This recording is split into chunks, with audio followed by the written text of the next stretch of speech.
Rina selalu tahu bahwa hidupnya tidak akan mudah. Sejak kecil, ia terbiasa berjuang, mengandalkan kecerdasan dan ketekunannya untuk melewati setiap rintangan. Namun, tidak pernah terbayangkan olehnya bahwa rintangan terbesar justru datang dari orang-orang yang seharusnya menjadi keluarganya sendiri. Pernikahannya dengan Doni, putra tunggal keluarga Wirayuda yang terpandang, awalnya terasa seperti mimpi yang menjadi kenyataan. Doni adalah pria yang baik, lembut, dan satu-satunya yang melihat Rina bukan dari latar belakangnya yang sederhana, melainkan dari hatinya. Sayangnya, kebaikan Doni tidak menurun pada ibu dan saudara perempuannya. Ibu mertua Rina, Bu Lastri Wirayuda, adalah matriark yang dominan, berwibawa, namun juga kejam dalam kata-kata. Matanya yang tajam selalu menemukan celah untuk merendahkan Rina, mulai dari cara Rina berpakaian, cara dia berbicara, hingga cara dia mengelola rumah tangga. Rina, apakah kamu tidak bisa melihat noda di sana? Atau matamu terlalu sibuk memandangi dompet Doni? Sindirnya suatu pagi, ketika Rina sedang membersihkan meja makan. Kata-kata itu menusuk, namun Rina hanya bisa menunduk, menahan gejolak di dadanya. Saudara iparnya, Dewi dan Tari, adalah dua wanita sombong yang selalu merasa superior. Mereka selalu membandingkan Rina dengan menantu-menantu lain dari keluarga kaya yang mereka kenal, atau bahkan dengan diri mereka sendiri. Lihatlah Rina, dia bahkan tidak tahu bagaimana memilih tas yang pantas untuk acara keluarga. Bisik Dewi kepada Tari, cukup keras agar Rina mendengarnya, saat mereka sedang mempersiapkan diri untuk pesta ulang tahun Bu Lastri. Tari hanya tertawa kecil, tawa yang menusuk lebih dalam daripada pisau. Rina merasa seperti bayangan di rumah megah itu. Keberadaannya hanya diakui saat mereka membutuhkan seseorang untuk disalahkan atau dijadikan bahan ejekan. Doni selalu berusaha membela Rina, menjadi perisai di antara istrinya dan keluarganya yang beracun. Dia adalah satu-satunya alasan Rina bertahan. Namun, takdir memiliki rencana lain yang jauh lebih kejam.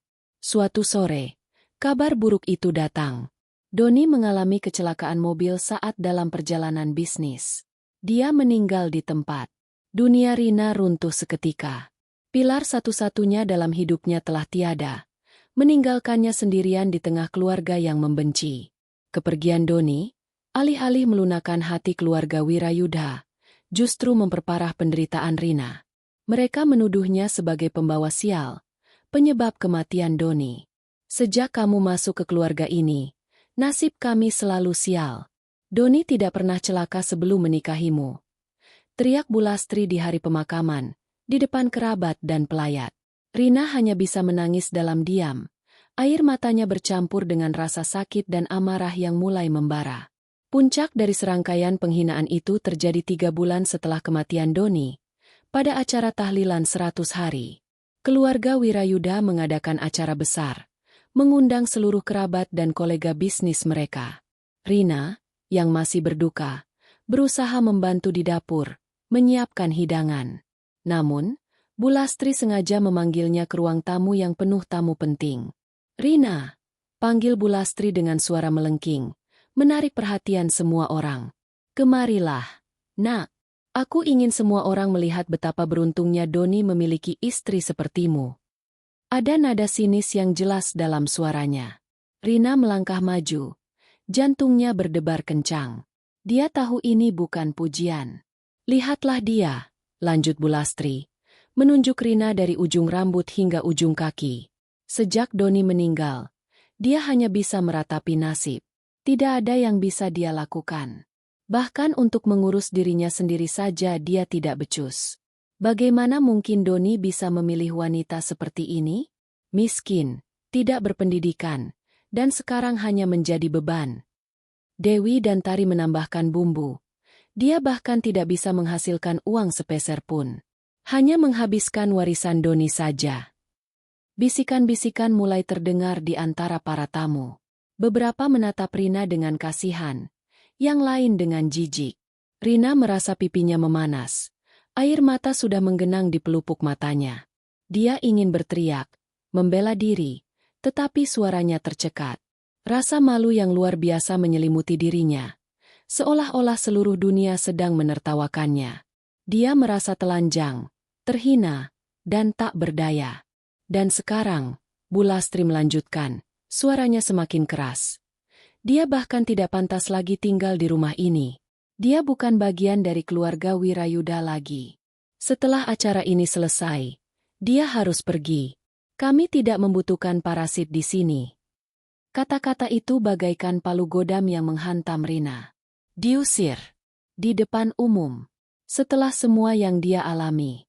Namun, di tengah rasa sakit yang menusuk itu, sesuatu yang lain mulai tumbuh. Bukan lagi air mata kesedihan, melainkan bara api amarah yang membakar. Matanya yang basah kini memancarkan kilatan tajam.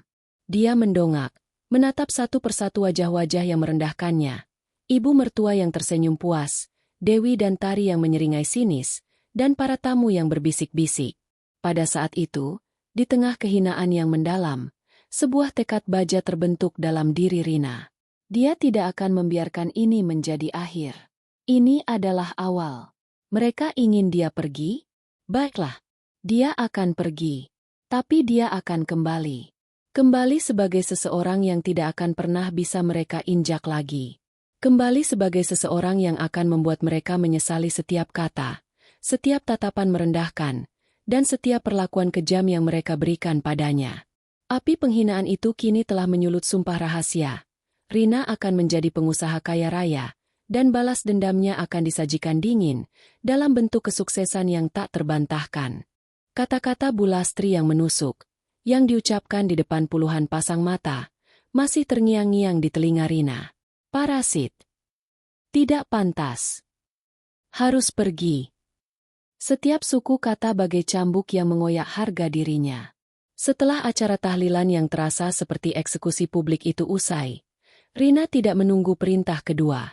Dengan sisa-sisa kekuatannya, dia mengemasi barang-barang pribadinya yang sedikit. Hanya beberapa potong pakaian, foto pernikahannya dengan Doni yang sudah lusuh, dan sebuah buku catatan resep masakan ibunya yang telah tiada. Itu saja. Tidak ada warisan, tidak ada uang pesangon, tidak ada belas kasihan. Dia diusir dari rumah yang pernah menjadi tempatnya berbagi mimpi dengan Doni. Rumah yang kini terasa seperti sangkar beracun. Malam itu, Rina berjalan tanpa tujuan di jalanan kota yang ramai. Lampu-lampu kota yang gemerlap terasa seperti ejekan terhadap kegelapan di hatinya. Hujan mulai turun, membasahi wajahnya yang sudah basah oleh air mata. Dia tidak tahu harus pergi kemana. Orang tuanya sudah meninggal, dan dia tidak punya sanak saudara dekat di kota ini. Dia merasa sendirian, sebatang kara, di tengah dunia yang begitu luas dan kejam. Dia akhirnya menemukan sebuah bangku kosong di taman kota yang sepi. Duduk di sana, di bawah guyuran hujan yang semakin deras, Rina membiarkan dirinya tenggelam dalam keputusasaan yang mendalam. Dia meratapi nasibnya, meratapi kepergian Doni, dan meratapi perlakuan keji yang diterimanya. Kenapa aku? Kenapa harus aku yang mengalami semua ini? Bisiknya di antara isak tangis. Pikirannya dipenuhi pertanyaan tanpa jawaban, dan hatinya terasa hampa, kosong, seolah semua semangat hidupnya telah terkuras habis. Namun, di tengah badai emosi itu, sebuah kilasan ingatan muncul. Ingatan tentang Doni. Senyumnya, tawa renyahnya, dan kata-kata penyemangatnya. Rina, kamu itu kuat. Lebih kuat dari yang kamu kira. Jangan pernah biarkan siapapun meremehkanmu. Kata-kata itu, yang dulu hanya terdengar seperti bisikan cinta, kini bergema di benaknya bagai guntur. Doni selalu melihat potensi dalam dirinya. Potensi yang bahkan Rina sendiri sering ragukan. Tiba-tiba, Rina merasa ada sesuatu yang bergejolak di dalam dirinya. Bukan lagi kesedihan yang melumpuhkan, melainkan amarah yang membara. Amarah yang di bab 1 telah menyulut sumpah rahasia. Amarah itu kini berubah menjadi tekad yang membaja.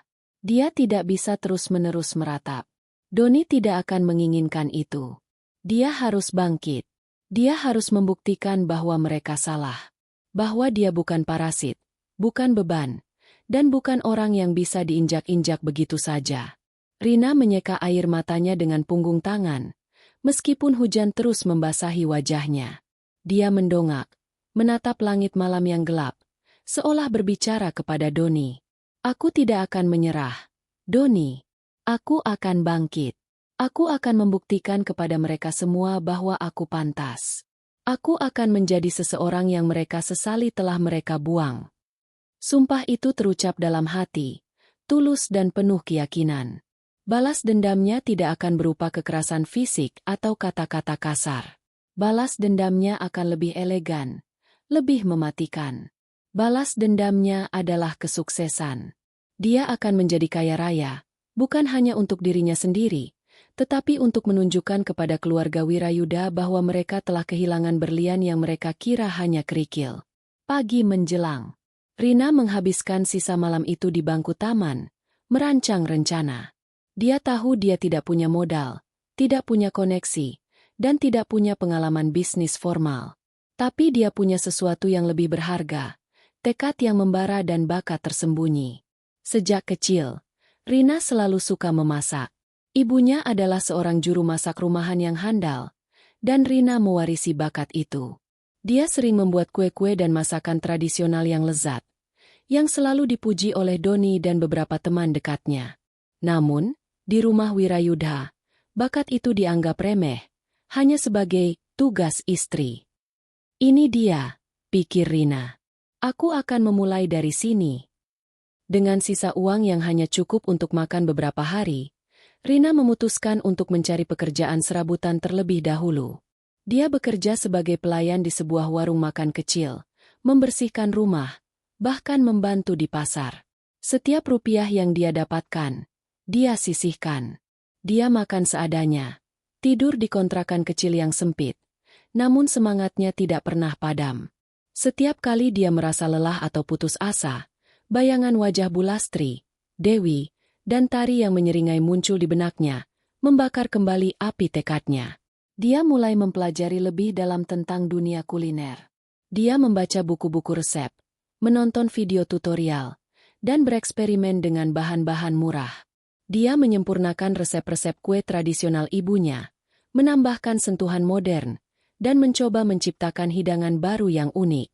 Dia sadar, untuk bersaing, dia harus memiliki sesuatu yang berbeda, sesuatu yang bisa menarik perhatian. Suatu hari, saat dia sedang bekerja di warung makan, Rina mendengar percakapan beberapa pelanggan tentang sulitnya mencari kue tradisional dengan rasa otentik yang dibuat dengan bahan-bahan berkualitas.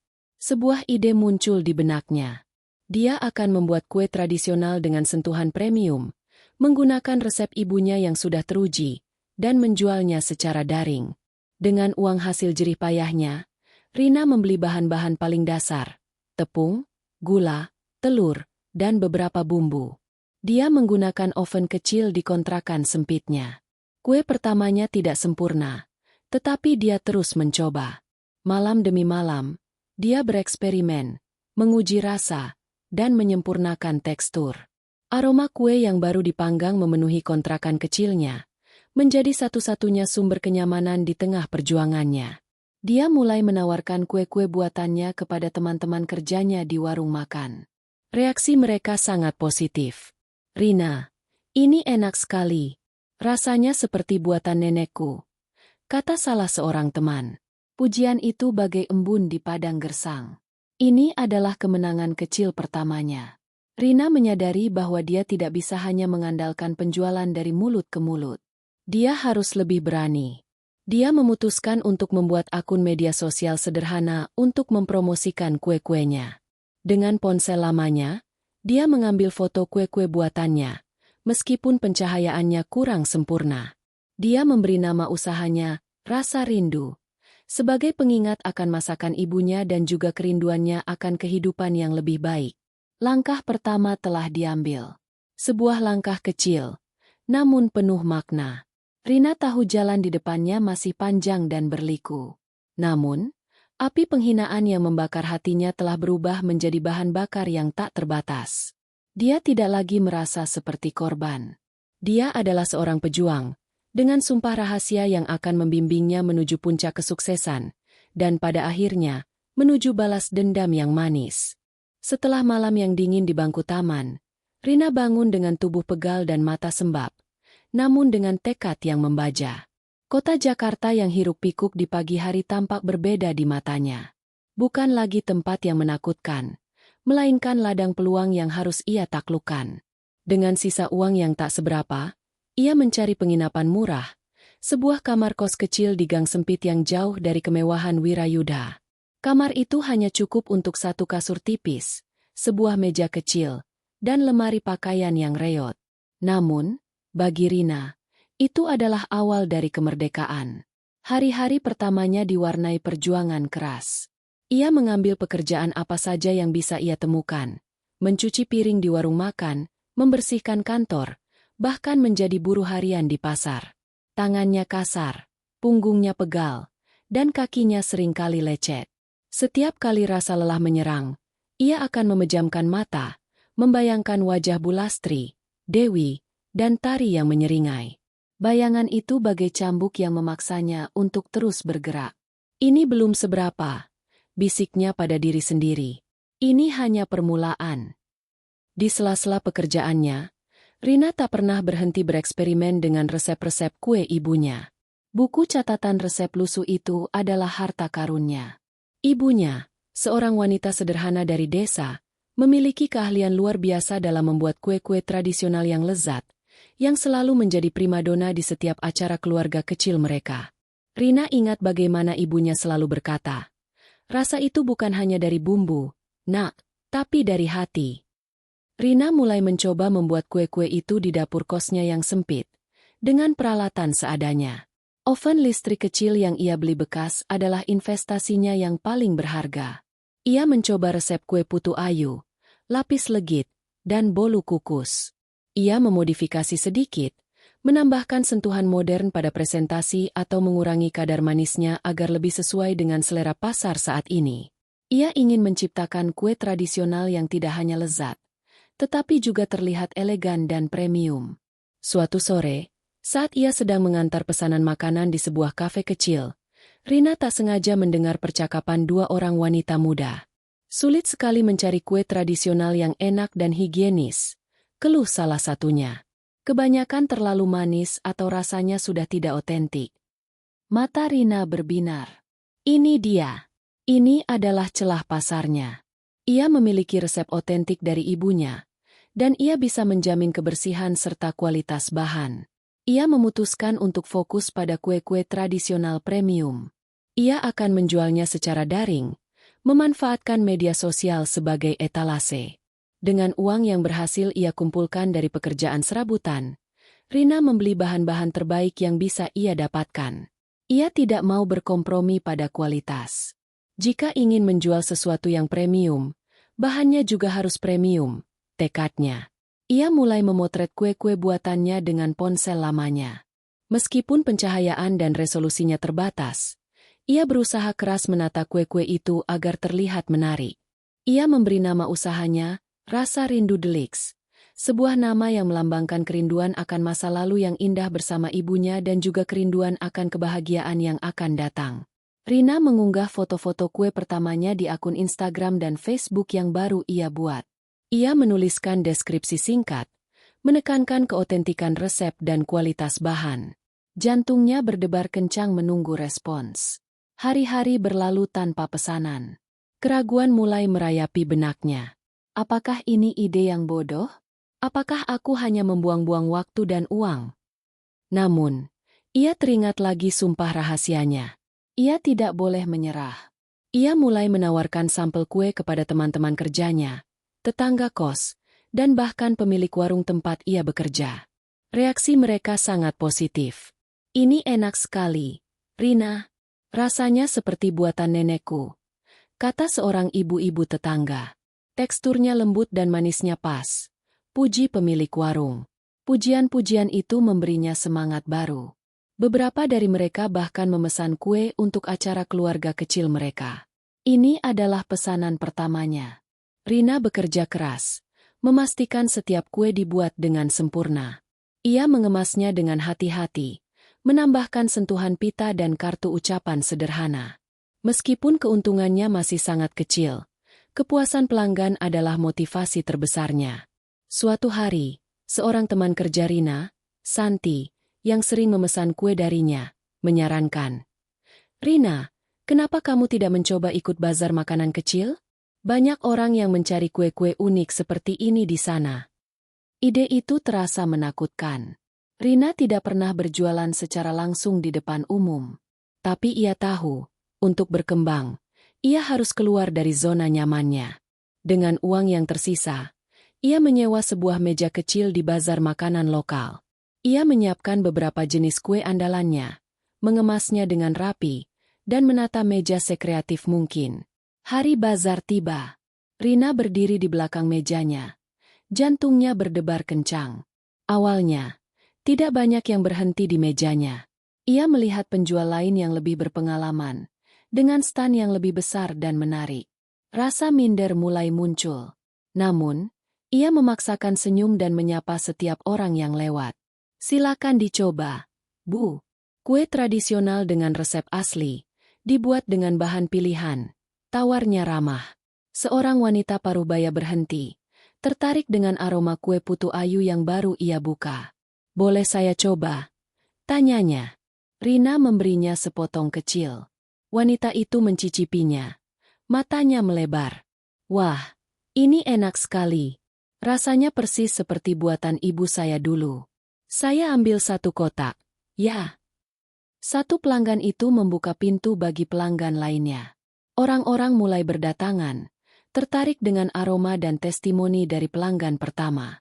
Rina menjelaskan tentang resep ibunya, tentang bahan-bahan berkualitas yang ia gunakan, dan tentang tekadnya untuk melestarikan kue tradisional. Banyak yang terkesan dengan ceritanya. Pada akhir hari, Rina terkejut. Hampir semua kuenya terjual habis. Ia pulang ke kosnya dengan senyum lebar di wajahnya dan uang tunai di sakunya yang jauh lebih banyak dari yang ia bayangkan. Ini adalah kemenangan besar pertamanya. Sebuah bukti bahwa ia memiliki potensi, bahwa bakatnya bisa menjadi jalan menuju kesuksesan. Malam itu, Rina tidak bisa tidur. Pikirannya dipenuhi ide-ide baru. Ia ingin memperluas varian kue, mencari pemasok bahan baku yang lebih baik, dan mungkin, suatu hari nanti, memiliki toko kue sendiri. Perjalanan masih sangat panjang. Rintangan pasti akan datang. Namun, kini Rina memiliki harapan. Harapan yang membakar lebih terang dari api penghinaan yang pernah ia rasakan.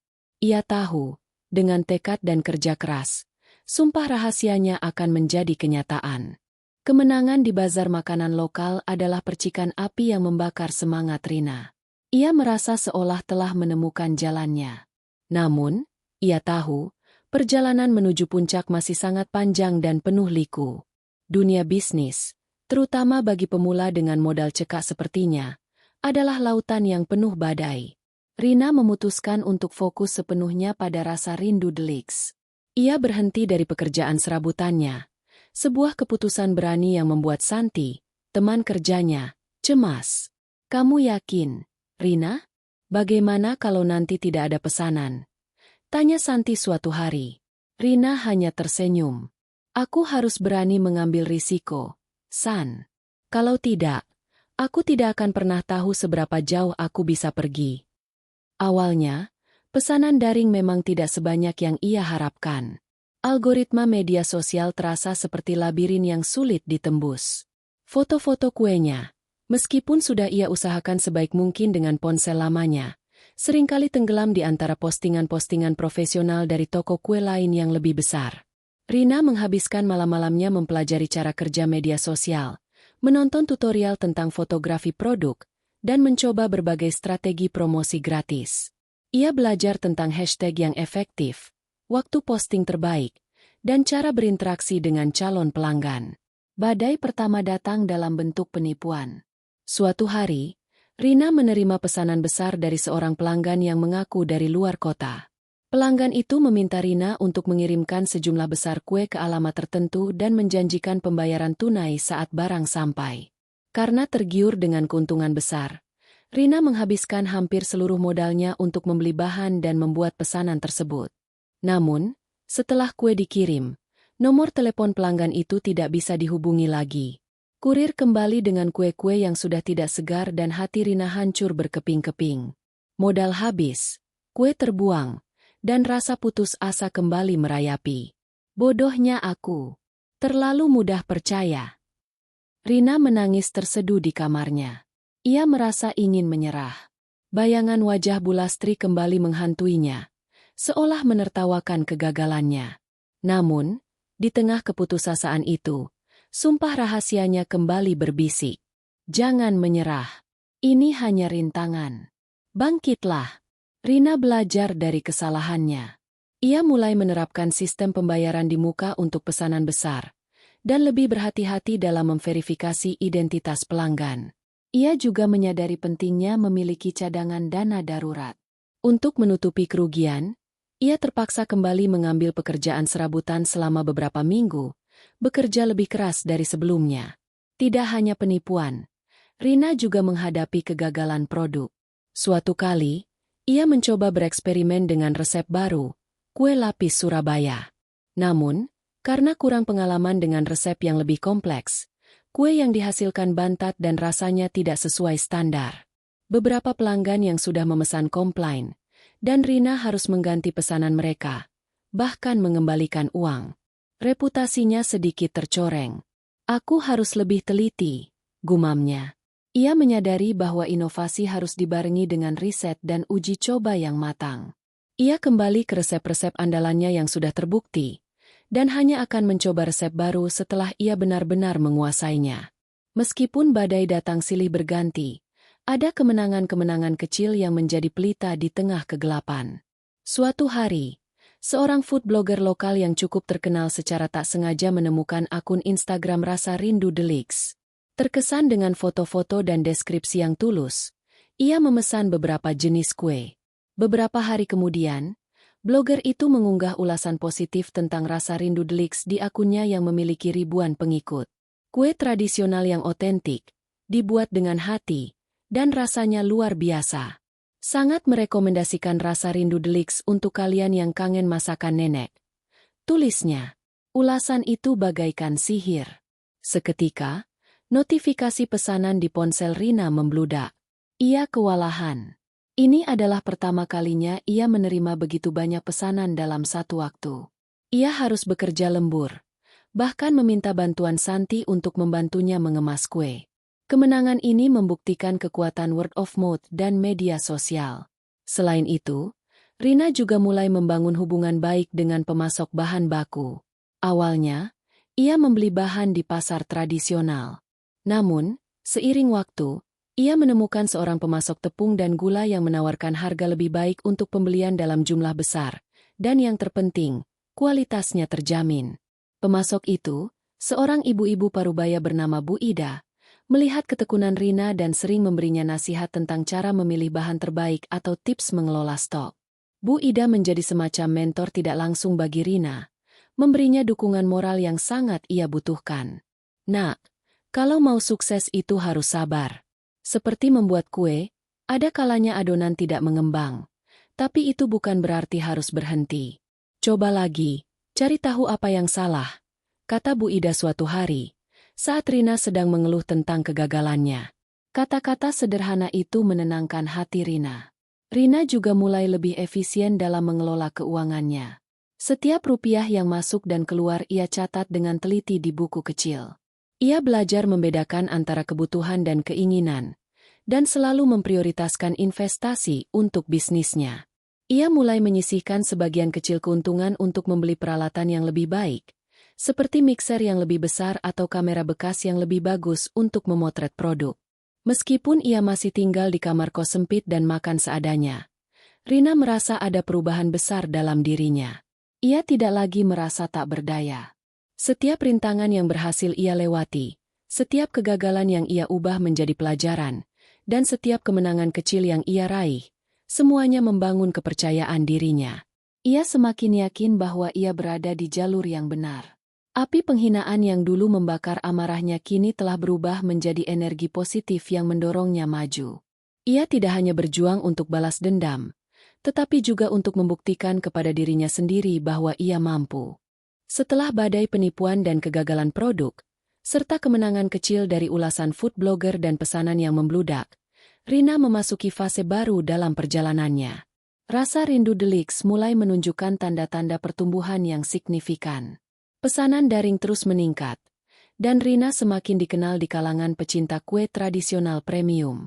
Namun, ia menyadari bahwa untuk benar-benar bersaing dan memenuhi sumpah rahasianya, ia tidak bisa lagi hanya mengandalkan dapur kosnya yang sempit dan bantuan Santi sesekali.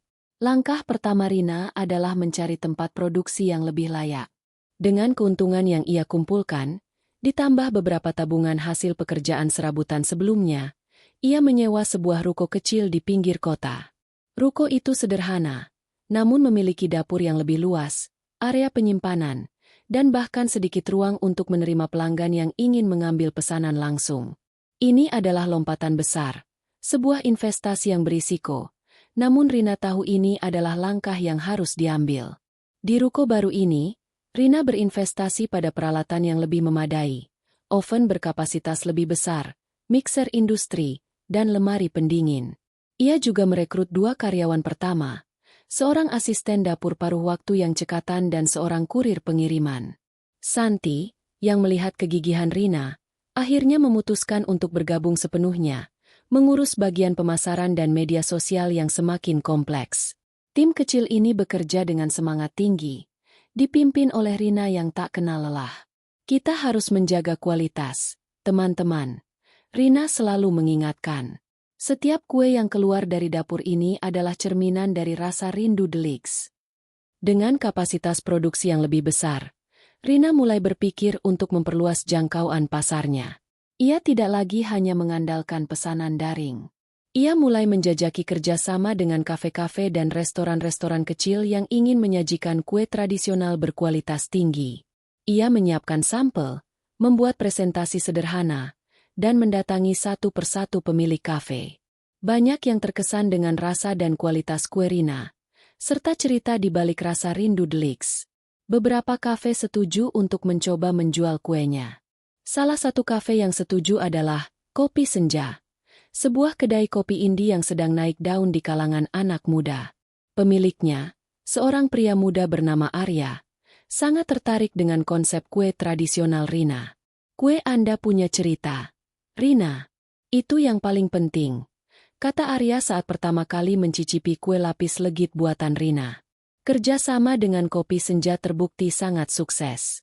Kue-kue Rina laris manis di sana, dan ini membuka pintu bagi kerjasama dengan kafe-kafe lain. Namun, pertumbuhan ini juga membawa tantangan baru. Rina mulai kekurangan modal untuk membeli bahan baku dalam jumlah besar dan untuk mengembangkan varian produk baru. Ia membutuhkan investasi yang lebih besar. Ide untuk mencari investor terasa menakutkan. Ia tidak memiliki pengalaman dalam hal itu, dan ia tahu dunia investasi bisa sangat kejam. Suatu hari, saat Rina menghadiri sebuah seminar bisnis kecil yang diselenggarakan oleh komunitas pengusaha UMKM, ia bertemu dengan seorang wanita paruhbaya yang terlihat berwibawa, bernama Ibu Amara. Ibu Amara adalah seorang investor malaikat, angel investor, yang dikenal sering membantu usaha kecil yang memiliki potensi. Rina, dengan sedikit keberanian yang tersisa, memberanikan diri mendekati Ibu Amara setelah seminar. Maaf, Bu Amara. Saya Rina, pemilik rasa rindu Deluxe. Kata Rina, suaranya sedikit bergetar. Saya sangat mengagumi visi Anda dalam membantu UMKM. Saya ingin sekali mempresentasikan bisnis saya kepada Anda. Ibu Amara tersenyum ramah. Oh, rasa rindu Deluxe? Saya pernah mendengar tentang kue Anda. Ulasannya cukup bagus di media sosial. Tentu. Rina, kirimkan saja proposal bisnis Anda ke email saya. Rina pulang dengan hati berbunga-bunga. Ia dan Santi bekerja keras selama seminggu penuh untuk menyusun proposal bisnis yang komprehensif. Mereka mencantumkan visi, misi, analisis pasar, proyeksi keuangan, dan rencana pengembangan produk. Rina juga menuliskan kisahnya, tentang bagaimana rasa rindu Deluxe lahir dari tekad untuk bangkit. Ia tahu, cerita yang tulus bisa menjadi kekuatan. Beberapa minggu kemudian, Rina mendapat panggilan dari Ibu Amara. Proposalmu menarik, Rina, dan ceritamu itu sangat menyentuh. Saya ingin bertemu denganmu lagi. Pertemuan kedua itu berlangsung di kantor Ibu Amara yang megah. Rina merasa sedikit minder, namun ia berusaha tampil percaya diri. Ia mempresentasikan bisnisnya dengan penuh semangat, menjelaskan setiap detail, dan menjawab setiap pertanyaan Ibu Amara dengan lugas. Ibu Amara mengangguk-angguk, sesekali tersenyum. Pada akhirnya, Ibu Amara berkata, "Rina, saya melihat potensi besar dalam dirimu dan bisnismu. Saya akan berinvestasi di Rasa Rindu Deluxe." Rina hampir tidak bisa mempercayai telinganya. Ini adalah mimpi yang menjadi kenyataan. Jumlah investasi yang ditawarkan Ibu Amara cukup besar untuk membawa Rasa Rindu Deluxe ke level berikutnya. Selain modal, Ibu Amara juga menawarkan bimbingan dan koneksi. Dia menjadi mentor yang sangat berharga bagi Rina, membantunya memahami seluk-beluk dunia bisnis yang lebih besar. Dengan suntikan modal dan bimbingan Ibu Amara, Rasa Rindu Deluxe tumbuh pesat. Rina memperluas varian produknya, memperkenalkan kemasan yang lebih premium, dan meluncurkan kampanye pemasaran yang lebih agresif. Ia juga mulai berpartisipasi dalam pameran makanan berskala nasional, di mana produknya menarik perhatian banyak distributor dan pembeli dari seluruh Indonesia. Reputasi Rasa Rindu Deluxe semakin menyebar. Nama Rina mulai dikenal di kalangan pengusaha kuliner. Ia diundang sebagai pembicara di beberapa acara UMKM, berbagi kisah inspiratifnya. Dari seorang wanita yang diusir dan dipermalukan, Rina kini menjadi seorang pengusaha muda yang menjanjikan. Sementara itu, di sisi lain kota, keluarga Wirayuda menjalani kehidupan mereka yang biasa. Mereka masih sering berkumpul di acara-acara sosial, membicarakan bisnis dan kekayaan mereka. Sesekali, mereka mendengar desas-desus tentang seorang pengusaha kue tradisional bernama Rina yang sedang naik daun. "Rina? Siapa itu?" "Pasti bukan Rina yang itu," kata Bu Lastri meremehkan suatu hari. "Mana mungkin parasit seperti dia bisa sukses?" Dewi dan Tari hanya tertawa, tidak menaruh curiga sedikitpun. Mereka terlalu sibuk dengan kehidupan mewah mereka sendiri untuk menyadari bahwa roda nasib telah berputar, dan wanita yang pernah mereka injak-injak kini sedang terbang tinggi, semakin dekat menuju puncak kekayaan. Tahun-tahun berlalu, dan Rasa Rindu Deluxe bukan lagi sekadar ruko kecil di pinggir kota. Di bawah kepemimpinan Rina yang visioner dan bimbingan strategis dari Ibu Amara, perusahaan itu telah menjelma menjadi raksasa di industri kuliner. Dari kue-kue tradisional premium, Rina memperluas lini produknya ke berbagai hidangan penutup modern dengan sentuhan lokal, minuman, hingga catering untuk acara-acara besar. Namanya, Rina, kini tidak hanya dikenal di kalangan pengusaha UMKM, melainkan di seluruh negeri, bahkan mulai merambah pasar internasional. Kantor pusat Rasa Rindu Deluxe kini menempati sebuah gedung pencakar langit di pusat kota Jakarta, dengan pemandangan kota yang membentang luas. Dapur produksinya telah berubah menjadi pabrik modern berteknologi tinggi yang mampu menghasilkan ribuan produk setiap hari, namun tetap mempertahankan kualitas dan rasa otentik yang menjadi ciri khasnya. Rina tidak lagi mengurus detail operasional harian. Ia memiliki tim manajemen yang solid, terdiri dari para profesional terbaik di bidangnya. Santi, sahabat setianya, kini menjabat sebagai direktur pemasaran, bertanggung jawab atas citra merek dan strategi komunikasi yang brilian.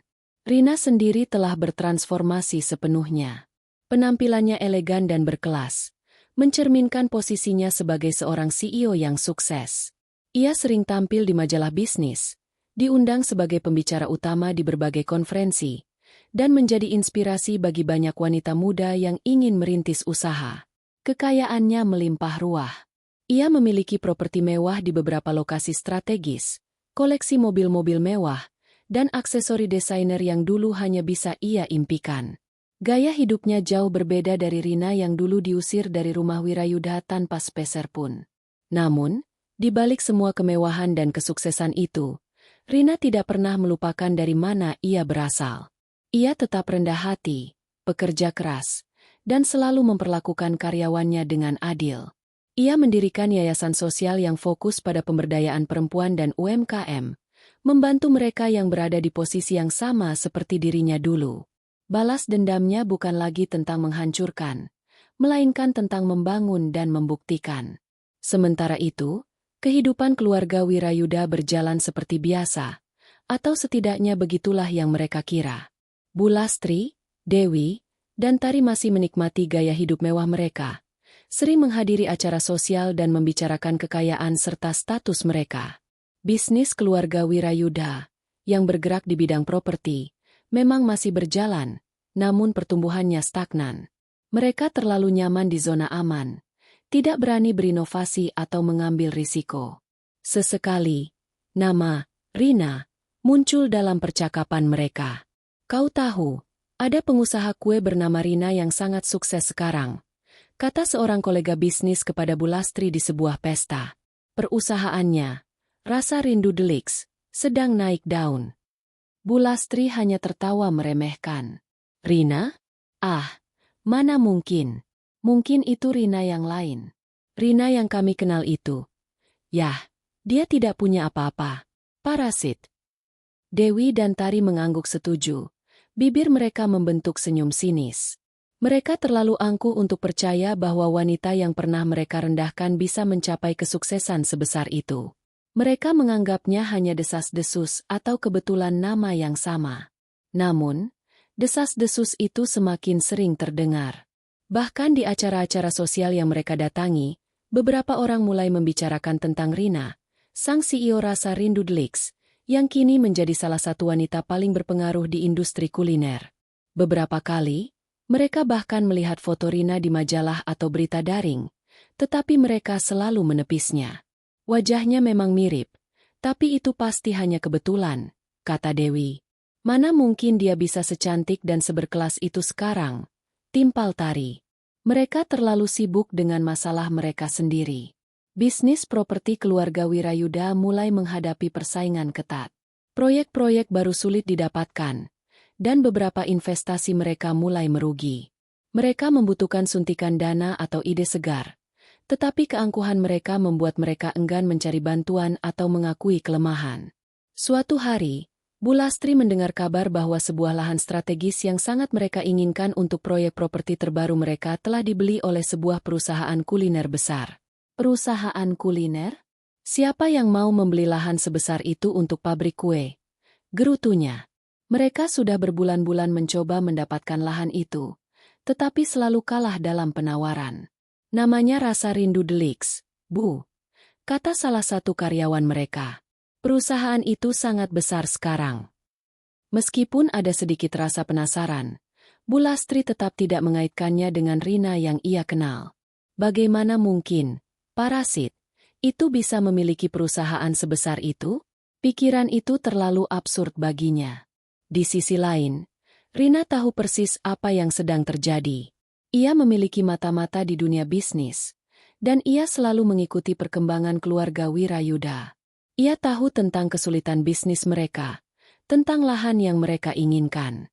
Dan ya, lahan itu memang dibeli oleh Rasa Rindu Deluxe. Itu adalah langkah strategis Rina untuk memperluas jaringan distribusi dan membangun pusat inovasi baru. Ini adalah bagian dari rencana besarnya, sebuah langkah awal untuk menunjukkan kepada mereka bahwa ia tidak hanya sukses, tetapi juga memiliki kekuatan untuk memengaruhi lingkungan bisnis mereka.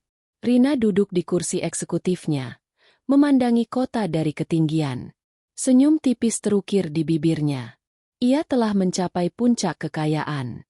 Bukan hanya kekayaan materi, tetapi juga kekayaan pengalaman, kebijaksanaan, dan kekuatan.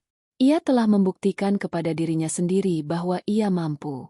Dan sebentar lagi, ia akan membuktikan kepada keluarga Wirayuda bahwa mereka telah membuat kesalahan terbesar dalam hidup mereka.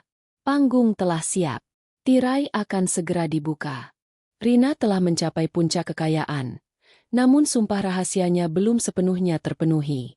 Balas dendam sejati, baginya, bukanlah tentang menghancurkan, melainkan tentang menunjukkan. Menunjukkan betapa salahnya mereka meremehkan seorang wanita yang pernah mereka sebut parasit. Panggung telah siap, dan kini saatnya tirai dibuka untuk pertunjukan terbesar dalam hidupnya. Kembalinya sang ratu. Kesempatan itu datang dalam bentuk sebuah acara lelang amal bergengsi yang diselenggarakan oleh salah satu yayasan sosial terkemuka di kota. Acara itu adalah magnet bagi para konglomerat, tokoh masyarakat, dan tentu saja, keluarga-keluarga terpandang seperti Wirayuda. Rina menerima undangan khusus sebagai salah satu donatur terbesar tahun ini. Ia tahu, ini adalah momen yang tepat. Malam itu, Rina tiba di lokasi acara, sebuah ballroom mewah yang dihiasi kristal dan bunga-bunga segar. Ia mengenakan gaun malam berwarna emerald green yang dirancang khusus oleh desainer ternama, memeluk lekuk tubuhnya dengan sempurna dan memancarkan aura kemewahan yang anggun. Perhiasan berlian berkilauan di leher dan pergelangan tangannya, memantulkan cahaya lampu. Rambutnya ditata rapi, dan riasannya menonjolkan fitur wajahnya yang kini tampak lebih tegas dan percaya diri. Ia tidak lagi terlihat seperti Rina yang dulu, yang selalu menunduk dan menyembunyikan diri. Ia adalah seorang wanita yang memancarkan kekuatan dan wibawa. Saat Rina melangkah masuk, beberapa pasang mata langsung tertuju padanya. Bisikan-bisikan mulai terdengar. Itu Rina, CEO Rasa Rindu Deluxe, kan? Dia terlihat sangat berbeda. Cantik sekali. Rina membalas sapaan dengan senyum tipis, matanya memindai ruangan. Ia melihat mereka, keluarga Wirayuda. Bulastri, Dewi, dan Tari sedang berdiri di sudut ruangan, dikelilingi oleh beberapa kolega bisnis mereka, tampak angkuh dan sibuk dengan percakapan mereka sendiri. Rina mengambil napas dalam-dalam. Ini dia. Ia berjalan dengan langkah anggun, ditemani oleh Santi yang juga terlihat memukau dalam gaunnya. Mereka menyapa beberapa kenalan bisnis, bertukar obrolan ringan, perlahan-lahan bergerak mendekati area tempat keluarga Wirayuda berada. Rina bisa merasakan pandangan beberapa orang yang mengikuti gerakannya, seolah mengantisipasi sesuatu. Dewi adalah yang pertama melihatnya. Matanya melebar, senyum di bibirnya memudar. Ia menyenggol Tari di sebelahnya. Tar, lihat itu, bukankah itu? Tari menoleh, dan ekspresi terkejut yang sama muncul di wajahnya. Mereka berdua saling pandang, tidak percaya dengan apa yang mereka lihat. Wanita anggun yang memukau itu, yang menjadi pusat perhatian, adalah Rina? Tidak mungkin. Rina yang mereka kenal adalah wanita yang lusuh, tak berdaya, dan selalu mereka rendahkan. Bulastri, yang sedang asyik bercengkrama, akhirnya mengikuti arah pandang kedua putrinya. Matanya yang tajam menyipit. Ia melihat wanita itu, yang kini semakin mendekat. Sebuah kilasan ingatan muncul di benaknya. Namun ia segera menepisnya. Tidak mungkin, gumamnya pelan. Rina kini berdiri hanya beberapa meter dari mereka. Ia berhenti, menatap langsung ke mata Bulastri. Senyumnya sedikit melebar, namun ada ketegasan yang tak terbantahkan di dalamnya. Selamat malam, Bulastri. Sapa Rina dengan suara yang tenang dan jelas, cukup keras untuk didengar oleh semua orang di sekitar mereka. Sudah lama tidak bertemu. Suara itu tidak bisa salah. Bulastri terkesiap, wajahnya memucat. Dewi dan Tari menatap Rina dengan mulut sedikit terbuka, seolah melihat hantu. Mereka terdiam, kaku di tempat. Rina? Bisik Bulastri, suaranya tercekat. Ini kamu. Rina mengangguk pelan. Ya, Bu. Ini saya. Rina. Ia melirik Dewi dan Tari. Dewi, Tari, kalian terlihat baik-baik saja. Dewi dan Tari tidak bisa berkata-kata. Rasa malu dan terkejut bercampur aduk di wajah mereka. Mereka melihat gaun Rina, perhiasannya, aura percaya diri yang memancar darinya. Ini bukan Rina yang dulu. Ini adalah Rina yang baru, Rina yang sukses, Rina yang jauh melampaui mereka. Beberapa kolega bisnis keluarga Wirayuda yang berada di dekat mereka mulai berbisik-bisik. Bukankah itu menantu Doni Wirayuda? Ya ampun, dia benar-benar berubah. Jadi, Rasa Rindu Deluxe itu miliknya. Bulastri berusaha menguasai diri, meskipun wajahnya masih pucat. Apa yang kamu lakukan di sini, Rina? Tanyanya, mencoba terdengar angkuh, namun suaranya bergetar. Saya diundang, Bu, jawab Rina santai. Sebagai salah satu donatur terbesar tahun ini. Ia sengaja menekankan kata, donatur terbesar. Kalimat itu bagai tamparan keras bagi Bulastri. Mereka, Keluarga Wirayudha hanya menjadi tamu biasa, sementara Rina adalah donatur utama. Posisi mereka telah berbalik. Saya dengar bisnis properti keluarga Wirayudha sedang mengalami sedikit kesulitan. Lanjut Rina, nadanya tetap tenang, namun kata-katanya menusuk. Saya harap kalian bisa mengatasinya. Oh, dan tentang lahan di kawasan industri itu, ya, itu memang dibeli oleh perusahaan saya. Kami berencana membangun pusat inovasi di sana. Wajah Bu Lastri semakin pucat pasi. Lahan yang mereka inginkan mati-matian, yang mereka coba dapatkan berbulan-bulan, kini berada di tangan Rina. Wanita yang pernah mereka usir. Dewi dan Tari saling pandang. Rasa malu dan penyesalan mulai merayapi hati mereka. Mereka ingat bagaimana mereka menertawakan Rina, bagaimana mereka meremehkannya, bagaimana mereka menyebutnya parasit. Kini, parasit itu telah tumbuh menjadi seekor naga yang perkasa. Baiklah, Bu Lastri, Dewi, Tari, saya harus menyapa tamu lain, kata Rina, mengakhiri percakapan. Ia tersenyum tipis, senyum kemenangan yang tak terucapkan. Semoga malam Anda menyenangkan. Rina berbalik, meninggalkan keluarga Wirayudha yang terpaku dalam keterkejutan dan rasa malu yang mendalam. Ia berjalan menjauh. Punggungnya tegak, kepalanya terangkat tinggi. Ia bisa merasakan tatapan mereka di punggungnya. Tatapan yang kini bukan lagi meremehkan, melainkan penuh kekaguman yang campur aduk dengan rasa takut. Ini baru permulaan dari balas dendam sang ratu. Malam lelang amal itu menjadi titik balik bagi keluarga Wirayudha. Keterkejutan dan rasa malu yang mereka rasakan saat berhadapan dengan Rina, yang kini menjelma menjadi wanita sukses dan berwibawa, jauh lebih menyakitkan daripada penghinaan apapun yang pernah mereka rasakan. Bisikan-bisikan di antara kolega bisnis mereka, tatapan kasihan, dan senyum tipis Rina yang penuh kemenangan, semuanya bagai belati yang menusuk harga diri mereka. Sejak malam itu, suasana di kediaman Wirayudha berubah drastis. Keangkuhan Bu Lastri, Dewi, dan Tari perlahan terkikis, digantikan oleh kegelisahan dan rasa penyesalan yang mendalam. Mereka mulai menyadari bahwa Rina yang mereka usir adalah berlian yang mereka buang. Berita tentang kesuksesan rasa rindu Delix tidak lagi bisa mereka tepis sebagai desas-desus. Nama Rina muncul di mana-mana, di berita bisnis, di majalah gaya hidup, bahkan di papan iklan digital yang terpampang di jalan-jalan protokol. Bisnis properti keluarga Wirayudha semakin terpuruk. Proyek-proyek besar yang mereka harapkan gagal didapatkan. Pesaing-pesaing baru bermunculan dengan strategi yang lebih agresif, dan beberapa investasi lama mereka mulai menunjukkan kerugian signifikan. Mereka membutuhkan terobosan, namun ide-ide mereka mandek dan modal semakin menipis. Mereka bahkan sempat mencoba mendekati beberapa investor yang dikenal Ibu Amara, namun selalu ditolak dengan alasan yang tidak jelas. Mereka tidak tahu bahwa Ibu Amara, sebagai mentor Rina, telah memberikan peringatan halus kepada para investor tersebut tentang etika bisnis keluarga Wirayudha.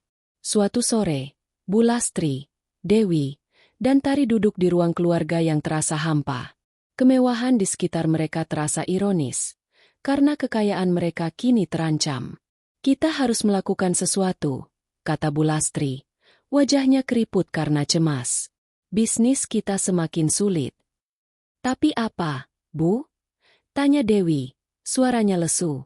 Semua pintu seperti tertutup. Tari, yang biasanya sombong, kini hanya bisa menghela napas. Kita butuh modal besar, atau setidaknya proyek besar yang bisa menyelamatkan kita. Tiba-tiba, pikiran mereka teringat pada Rina. Wanita yang kini memiliki segalanya. Wanita yang pernah mereka hina dan usir. Sebuah ide, yang terasa begitu memalukan namun juga penuh harapan, muncul di benak Bu Lastri. Bagaimana kalau kita menemui Rina? Usul Bu Lastri. Suaranya nyaris tak terdengar. Dewi dan Tari terkejut. Menemui Rina? Untuk apa? Tanya Dewi, tidak percaya. Untuk meminta bantuannya. Jawab Bu Lastri, menunduk. Dia punya koneksi. Dia punya modal. Dia bisa membantu kita. Rasa malu menyelimuti mereka. Meminta bantuan kepada orang yang pernah mereka rendahkan? Itu adalah pil pahit yang harus mereka telan. Namun, keputusasaan mengalahkan harga diri. Beberapa hari kemudian, dengan hati yang berat dan langkah yang ragu, Bu Lastri, Dewi, dan Tari tiba di kantor pusat Rasa Rindu Deluxe. Gedung megah itu menjulang tinggi, sebuah simbol nyata dari kesuksesan Rina. Mereka merasa kecil, tidak berarti, saat melangkah masuk ke lobi yang mewah. Petugas keamanan menyambut mereka dengan sopan, namun tatapan mereka terasa seperti menembus jiwa, seolah mereka tahu siapa mereka dan apa yang pernah mereka lakukan. Setelah menunggu beberapa saat, mereka akhirnya diantar ke ruang rapat. Rina sudah menunggu di sana, ditemani oleh Santi. Rina mengenakan blazer formal yang elegan, rambutnya tergerai rapi, dan ekspresinya tenang, namun ada ketegasan di matanya. Ia tidak menunjukkan senyum kemenangan, juga tidak ada kemarahan. Hanya ada ketenangan yang dingin. "Selamat datang, Bu Lastri, Dewi, Tari," sapa Rina, suaranya datar. "Ada keperluan apa kalian datang ke sini?" Bu Lastri menarik napas dalam-dalam. "Rina, kami datang untuk meminta maaf." Suaranya bergetar. "Kami sangat menyesal atas semua perlakuan kami di masa lalu. Kami tahu kami telah melakukan kesalahan besar padamu." Dewi dan Tari mengangguk. Mata mereka berkaca-kaca. "Kami benar-benar menyesal, Rina," kata Dewi. "Kami tidak pernah menyangka kamu akan menjadi seperti ini." Rina menatap mereka satu persatu, wajahnya tanpa ekspresi. "Penyesalan? Setelah semua yang kalian lakukan? Setelah kalian mengusir saya dari rumah Doni, menuduh saya parasit, dan mempermalukan saya di depan umum?" Hati mereka mencelos. Rina tidak melupakan. "Kami tahu kami tidak pantas mendapatkan maafmu," kata Tari, menunduk. "Tapi, kami benar-benar dalam kesulitan. Bisnis kami sedang terpuruk. Kami membutuhkan bantuanmu."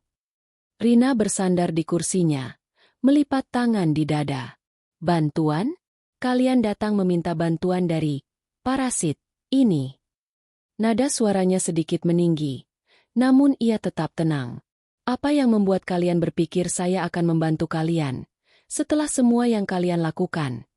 Bu Lastri mengangkat kepalanya. Air mata mulai mengalir di pipinya. "Rina, kami tahu kami salah. Kami buta karena kesombongan dan keangkuhan. Kami tidak melihat nilai dalam dirimu. Kami pikir kamu tidak akan pernah bisa bangkit. Tapi kamu membuktikan kami salah. Kamu adalah wanita yang luar biasa, Rina. Doni pasti sangat bangga padamu." Mendengar nama Doni, ada sedikit kerutan di dahi Rina. Namun, ia segera menguasai diri. Ia tidak akan membiarkan emosi menguasainya. "Kalian meremehkan saya karena latar belakang saya yang sederhana," kata Rina. Suaranya kini lebih lembut, namun tetap tegas. "Kalian menganggap uang dan status adalah segalanya. Tapi saya membuktikan bahwa tekad, kerja keras, dan integritas jauh lebih berharga." Ia bangkit dari kursinya, berjalan menuju jendela, memandangi pemandangan kota. "Saya tidak akan melupakan apa yang kalian lakukan. Penghinaan itu adalah api yang membakar semangat saya untuk bangkit.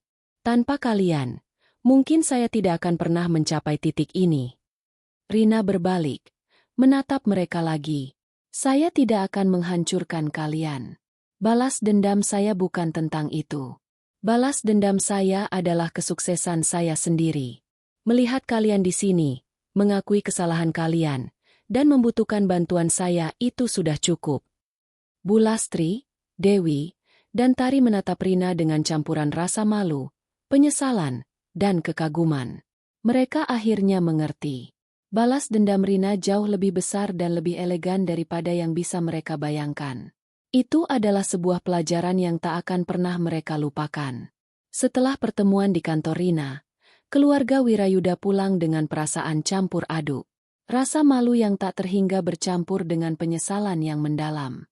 Kata-kata Rina, yang diucapkan dengan tenang namun penuh ketegasan, terus terngiang di telinga mereka.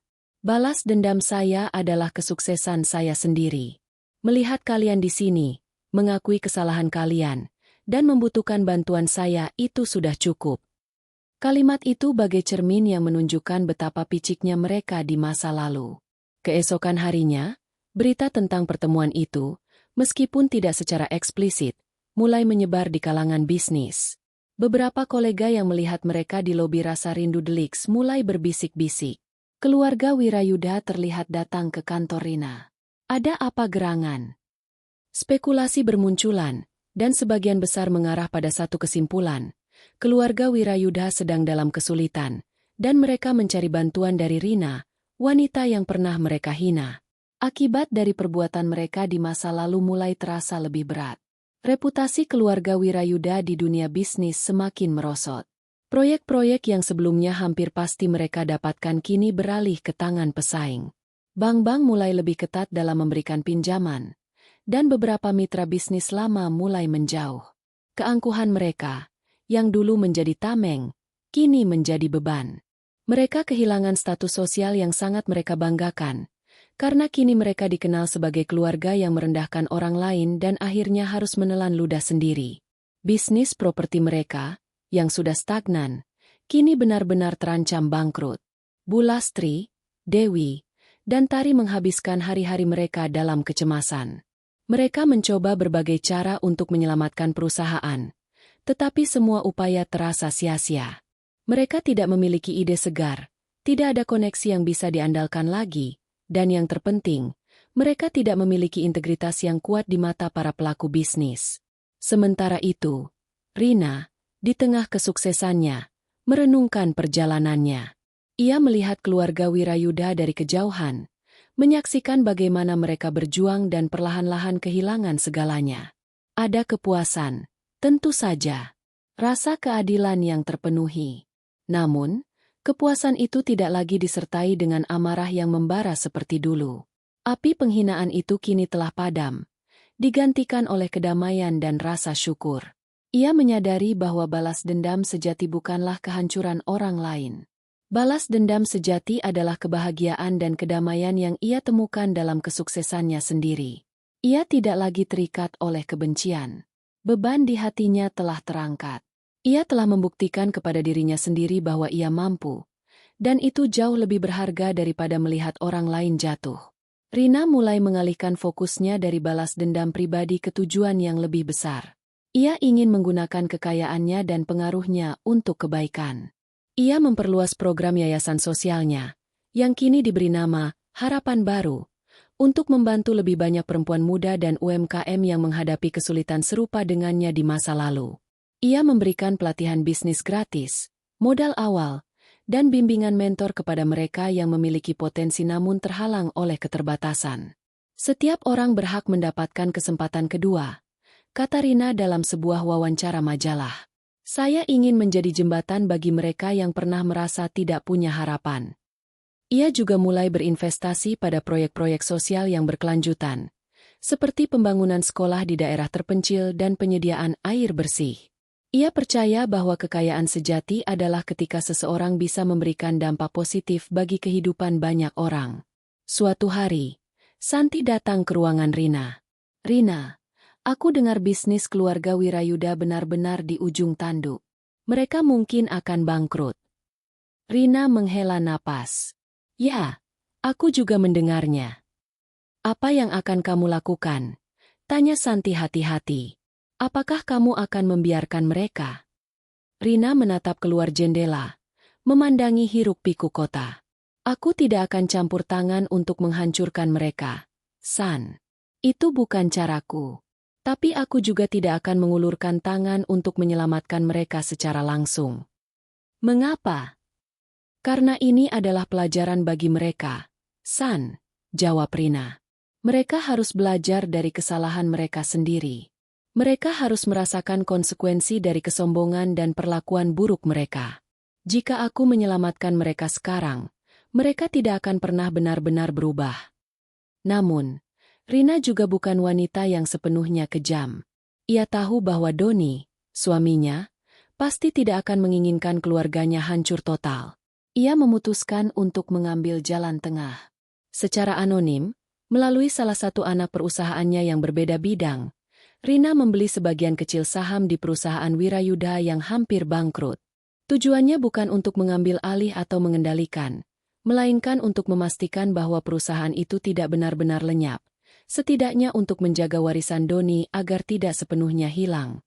Ia juga memberikan beberapa nasihat strategis melalui pihak ketiga yang tidak berafiliasi dengannya, yang mungkin bisa membantu keluarga Wirayuda untuk bangkit kembali, jika mereka mau berubah.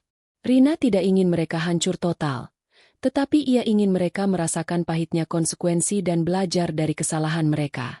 Ia telah melangkah jauh melampaui dendam pribadi. Ia kini fokus pada masa depannya, pada warisan yang ingin ia bangun, dan pada kebahagiaan sejati yang ia temukan dalam memberi dan menginspirasi. Jalan baru Rina adalah jalan yang penuh makna, jauh lebih memuaskan daripada sekadar balas dendam. Tahun-tahun berlalu dengan cepat. Rina, yang kini berusia akhir 30-an, telah menjadi salah satu figur paling dihormati di dunia bisnis dan filantropi. Rasa rindu Delix telah berkembang menjadi konglomerat kuliner multinasional, dengan cabang dan produk yang tersebar di seluruh Asia Tenggara. Namun, di balik semua kesuksesan finansial dan pengakuan publik, Rina menemukan bahwa warisan sejati bukanlah tentang seberapa banyak uang yang ia miliki, melainkan seberapa besar dampak positif yang bisa ia ciptakan. Yayasan Harapan Baru yang ia dirikan telah tumbuh pesat, membantu ribuan perempuan dan UMKM untuk bangkit dari keterpurukan. Rina secara aktif terlibat dalam setiap program, sering mengunjungi daerah-daerah terpencil untuk bertemu langsung dengan para penerima manfaat. Ia berbagi kisah hidupnya, memberikan motivasi, dan menjadi bukti nyata bahwa keterbatasan bukanlah penghalang untuk meraih impian. Senyum tulus dan mata penuh harapan dari orang-orang yang ia bantu jauh lebih berharga daripada tepuk tangan di acara penghargaan manapun. Rina juga menjadi advokat vokal untuk kesetaraan gender dan pemberdayaan ekonomi perempuan. Ia sering diundang ke forum-forum internasional, menyuarakan pentingnya memberikan kesempatan yang sama bagi setiap individu, terlepas dari latar belakang mereka. Ia percaya bahwa setiap wanita memiliki potensi tak terbatas, asalkan diberi kesempatan dan dukungan. Di tengah kesibukannya, Rina menemukan kedamaian batin yang sejati. Api penghinaan yang dulu membakar jiwanya kini telah sepenuhnya padam, digantikan oleh kebahagiaan yang mendalam dan rasa syukur. Ia tidak lagi memikirkan keluarga Wirayuda dengan amarah atau kebencian. Mereka adalah bagian dari masa lalunya, sebuah pelajaran berharga yang membentuk dirinya menjadi seperti sekarang. Bisnis keluarga Wirayuda, berkat investasi anonim dan beberapa nasihat strategis tidak langsung dari Rina, berhasil selamat dari kebangkrutan total. Mereka memang tidak lagi berada di puncak kejayaan seperti dulu, dan status sosial mereka telah menurun drastis. Bu Lastri, Dewi, dan Tari kini menjalani kehidupan yang jauh lebih sederhana. Mereka terpaksa menjual beberapa aset mewah mereka, dan tidak lagi sering tampil di acara-acara sosial. Rina sesekali mendengar kabar tentang mereka dari Santi atau dari berita-berita kecil di media. Mereka tampak lebih tua, lebih lelah, dan tidak lagi memancarkan keangkuhan yang dulu. Ada rumor bahwa Bu Lastri sering terlihat di sebuah panti asuhan, menjadi relawan.